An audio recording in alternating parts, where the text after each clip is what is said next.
Hello all, welcome to Cricketism. Cricket దిగ్గజం విరాట్ కోహ్లీ ప్రతిష్టాత్మక ఫ్యూబిటీ athlete of the year 2023 award కైవసం చేసుకున్నాడు. ఫ్యూబిటీ అనేది ప్రపంచంలోనే అతిపెద్ద ఇన్స్టాగ్రామ్ పేజీలలో ఒకటి. దీనికి 35 మిలియన్ల ఫాలోవర్స్ ఉన్నారు. ఈ అవార్డు కోసం కోహ్లీ మరియు ఫుట్బాల్ లెజెండ్ లియోనెల్ మెస్సీల మధ్య జరిగిన హోరాహోరీ పోరులో మెస్సీని 78.22% ఓట్లతో ఓడించాడు. మెస్సీకి ప్రపంచవ్యాప్తంగా ఫ్యాన్స్ ఉన్నప్పటికీ కోహ్లీ క్రేజ్ ముందు అతను నిలబడలేకపోయాడు. ప్రపంచం మొత్తం మెస్సీ మానే నడుస్తున్నప్పటికీ క్రికెట్ అభిమానులు మాత్రం ఏకపక్షంగా కోహ్లీకి ఓటు వేసి గెలిపించారు.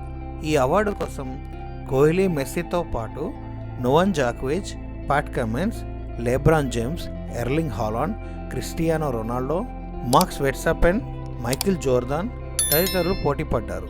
కాగా 2023లో వివిధ క్రీడల్లో అత్యుత్తమ ప్రదర్శన కనబరిచిన ఆటగాళ్ల మధ్య ఈ పోటీని నిర్వహించగా ఫైనల్ రౌండ్ పోరులో కోహ్లీ, మెస్సీ మధ్య సాగింది.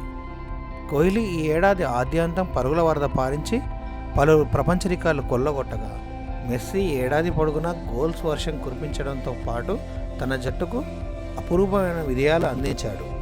కోహ్లీ మరియు మెస్సీల మధ్య జరిగిన హోరాహోరీ పోరులో కోహ్లీ మెస్సీని ఓడించి అథ్లెట్ ఆఫ్ ద ఇయర్ అవార్డును సొంతం చేసుకున్నాడు. ఈ వీడియో కనుక నచ్చితే మా ఛానల్ని సబ్స్క్రైబ్ చేసుకోండి. Don't forget to like, share and subscribe. Thank you. జై హింద్.